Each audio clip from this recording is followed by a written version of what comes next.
So what's up guys, it's me again, Ron Motovlog. Isang magandang hapon sa inyong lahat. Muli ako ay nagbabalik.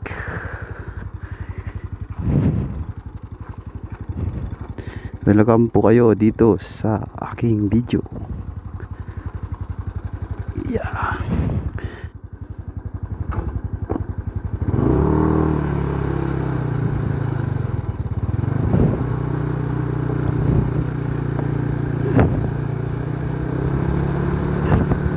So magandang hapon sa inyong lahat guys, sa mga subscribers ko dyan at sa mga viewers natin dyan. So ngayon guys ay may pupuntahan tayo. At kung saan ay pupunta tayo sa Kidapawan City.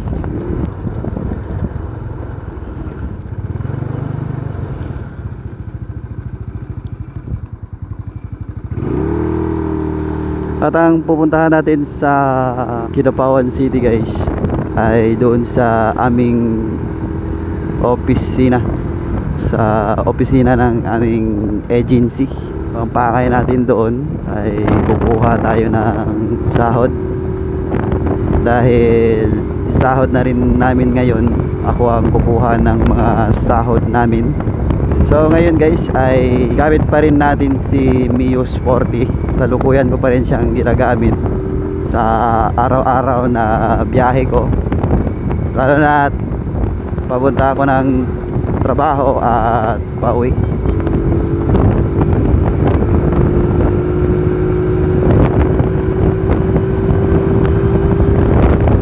Ang update ko sa inyo dito sa Mio Sporty guys, nagawan ko na to siya ng video dati pa. After 2 months ko siyang ginagamit. Sana napanood nyo yun guys. So ngayon ay update ko sa inyo itong Mio Sporty na nabili ko ng 15,000 sa second hand.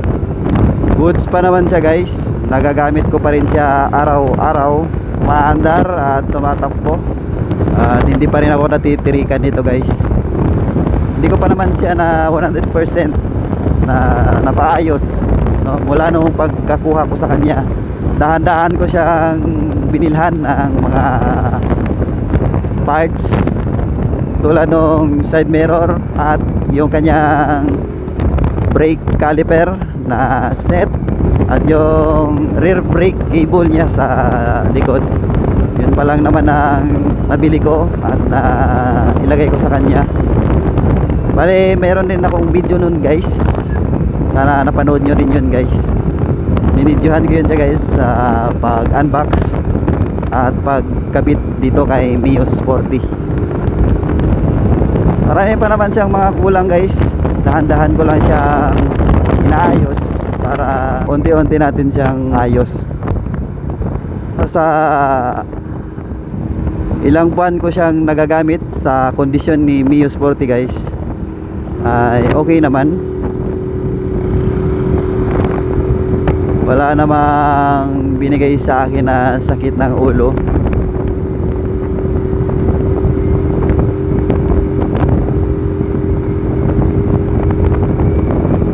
Napahapon ako ng pag-vlog ngayon dahil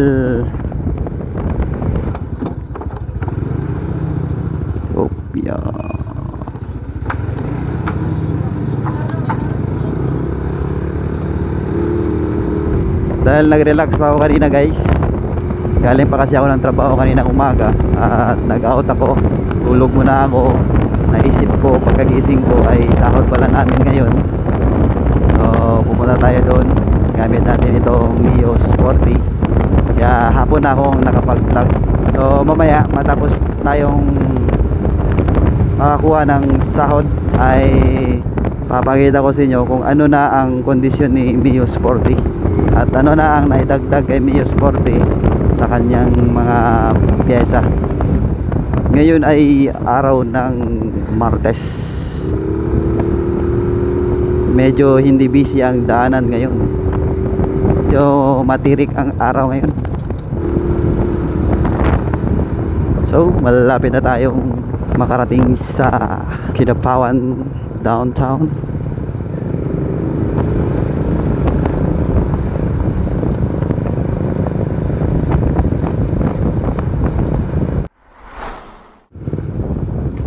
Yun, masyadong mainit ang panahon ngayon guys. So nandito na tayo sa National Highway ng Kidapawan City guys. Stable na stable pa rin si Mio Sporty. Talagang walang pagsisisi sa pagbili ko nito guys. At by the way guys, shoutout nga pala sa mga nag-comment sa mga video natin, sa mga in-upload natin na mga vlogs. Shoutout sa inyo mga bossing. Ride safe palagi. Good vibes at good riders. Ride safe palagi. Mula yan kay Ron Motovlog. So matapos tayo makakuha ng sahod guys, ay pupunta naman tayo doon sa shop ng helmet. Titingin tayo ng magagandang helmet doon. Titingnan natin kung ano yung matitipuhan natin na helmet. Dahil po itong helmet na ginagamit ko ngayon guys, hiniram ko lang sa kasama ko. Isa rin yun siyang vlogger, si France TV. So paki-subscribe na lang din po, name France TV. So medyo traffic dito na area, dito sa may downtown ng Kidapawan City. Yeah. Medyo nalanganin si bossing. So dahan-dahan lang tayo dito magpapatakbo dahil marami masyadong sasakyan.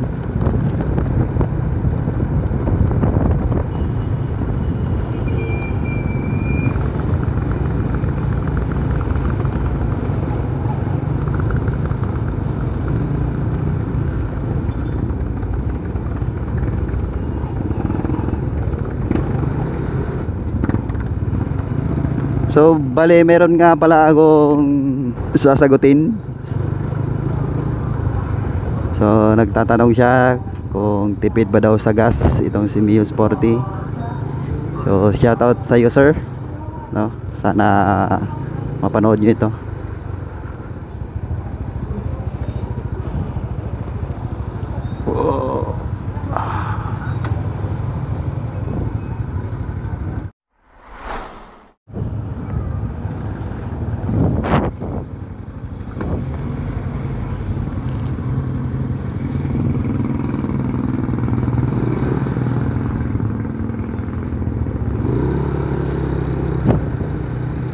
So ayun guys, no, naputol yung ating pagbablog kanina dahil nakarating na pala ako sa aming opisina. Medyo naputol tayo doon, kaya hindi natuloy yung pagsasalita ko kanina. So saan na tayo guys, no? Nakalimutan ko na yung sinasabi ko kanina.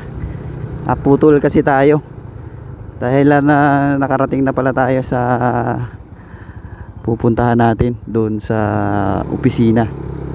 At ayun guys, natapos ko nang nakuha yung sahod namin. At ngayon continue tayo ngayon sa pagbablog. Hindi na ako nakapag video sa loob dahil bawal po.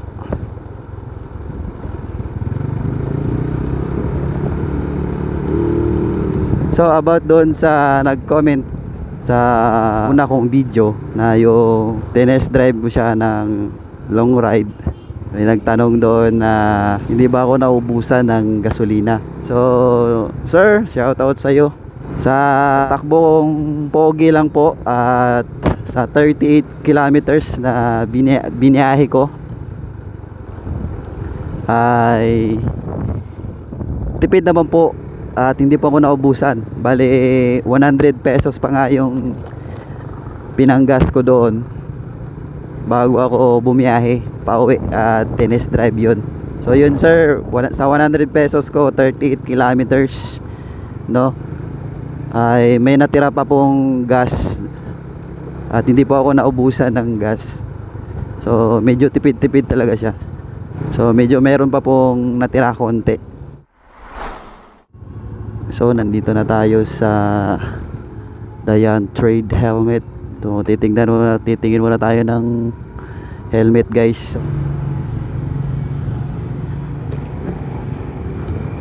Titingin tayo ng helmet dito kung anong matitipuhan natin.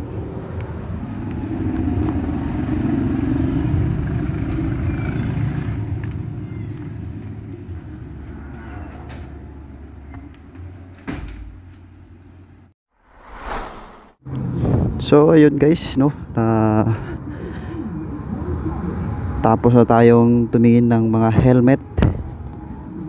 At magaganda naman yung mga helmet nila guys.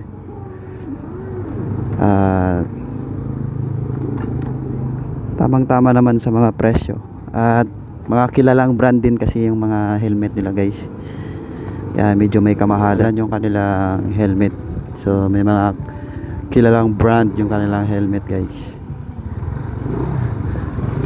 So ngayon guys ay ayun nga, tapos na tayong tumingin ng mga helmet doon sa isang shop. Kaya ako pumunta doon dahil nakita ko yung kanilang Facebook page. Kaya pinuntahan ko yung shop na yun. At nakita ko yung mga helmet nila ay magaganda naman. So babalik tayo doon soon at bibili tayo ng brand new na helmet. Hindi ko pa alam kung anong klaseng brand na pipiliin natin. Sana soon makakabili tayo ng cash na helmet.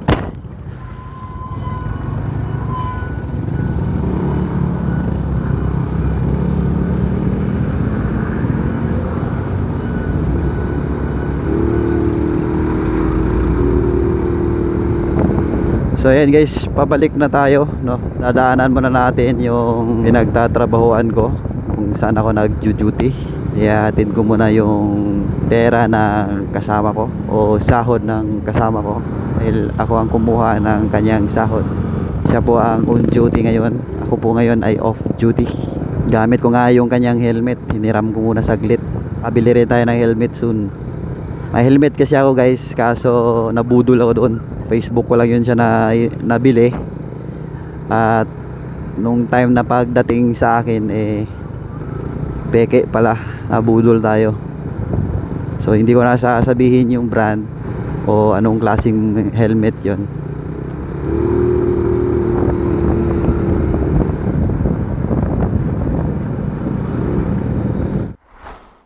About sa gas consumption, hindi ko pa siya maano guys sa kanyang gas consumption dahil sira po yung kanyang gas gauge. Hindi pa kasi gumagana guys. So hindi ko pa siya napaayos. Yun rin yung isa na nakita ko sa kanya na issue, yung pagbili ko sa kanya. At yun yung isa rin sa mga issue niya. Hindi gumagana yung mga speedometer, yung kanyang gas gauge. Siguro yung wirings nito at yung kanyang speedometer cable ay naputol. Pero yun, nandiyan ko, tipid pa rin siya. So, sa 100 pesos ko na ipinanggas dito at bumiyahe ako ng 38 kilometers, may natira pa naman na gasolina. Bale, yung panggilid pa nito ay hindi ko pa nakita, hindi ko pa nabuksan, hindi ko pa nasilip. Pero soon ipa-vlog natin yung kanyang panggilid kung okay ba o meron bang palitan. So mamaya guys, makarating tayo doon sa aking ginudutihan. Napakita ko si Mio Sporty sa inyo at i-review natin siya doon.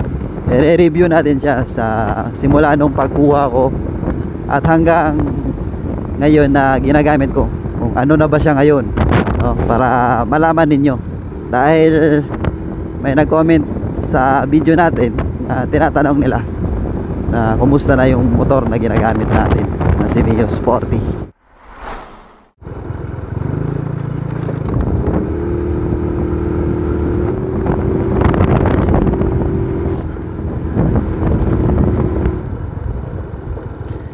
ayun guys, medyo malapit na tayo. Malapit na tayong makarating sa kung saan ako nagtatrabaho.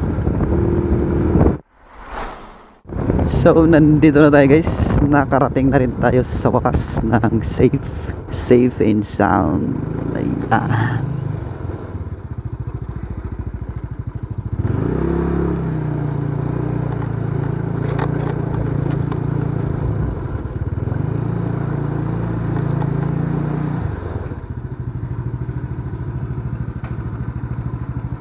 Ayan guys, so mamaya guys i-review natin siya mamaya. So yun guys, nakarating na tayo at dito na tayo magre-review sa motor na si Mio Sporty. Ito siya ngayon guys, simula nung pagkuha ko sa kanya at hanggang ngayon na ginagamit ko si Mio Sporty. Ang napalitan ko sa kanya guys ay itong sa kanyang side mirror. Ito po, nabilan ko siya ng bagong side mirror at itong kanyang brake caliper. Ito po guys, ito, at kanyang brake hose. Ayan guys, at itong brake master niya guys. Ayan, yan po yung napalitan ko sa kanya at nabilhan ko siya ng mga bagong mga pyesa. So ito siya ngayon guys, si Mio Sporty, simula nung pagkakuha ko sa kanya at hanggang ngayon na ginagamit ko siya ay okay pa naman siya guys.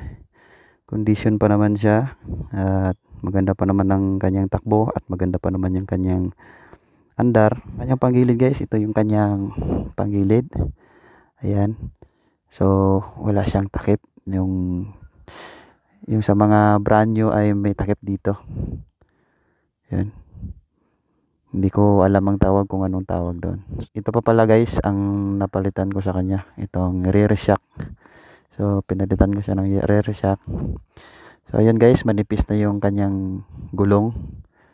Ayan, so manipis na yung kanyang gulong. So yung simula nung pagkakuha ko sa kanya, bago pa ito, brand new, magkabilaan sa harapan at saka sa likod. So malapit na siyang papalitan, medyo manipis pa. So hindi ko pa nasilip yung kanyang panggilid at yung kanyang top engine sa makina niya mismo ay napalitan ko na yun siya guys. Pinalitan ko ng piston at piston ring at saka bumili ako ng bagong carburetor at stock din yun, stock pa rin na carburetor. Ito na siya ngayon guys, si Mio Sporty. Ang sitwasyon ni si Mio Sporty ay goods pa rin, walang kakupas-kupas. Medyo luma pa lang siya tingnan dahil hindi pa natin siya na paayos overall. So soon guys, mapapaayos natin si Mio Sporty ng overall 100%. So ayun guys, binilhan ko pala siya ng ilaw, no, yung dito sa park light niya, yung tinatawag na park light or mini driving light ba, yan bang tawag doon. Ang kulay ng ilaw na ito ay red. Yan guys, yan yung napalitan ko. Pasensya na kayo guys at medyo marumi si Mio Sporty dahil umulan kasi kagabi at kaninang umaga hindi ko siya na linisan. So mamaya siguro pag uwi ko lilinisan natin si Mio Sporty, pero hindi ko na yun siya mai-vlog pa at hindi ko na yun siya maipapakita sa inyo, no? So ayun guys, hanggang dito na lang po ang ating vlog. Maraming salamat sa panonood na vlog na ito at shoutout sa inyo lahat ng mga viewers at subscriber ko, no? So hanggang dito na lang po, Ron Motovlog, sa susunod muli. Good vibes, good riders, Ron Motovlog.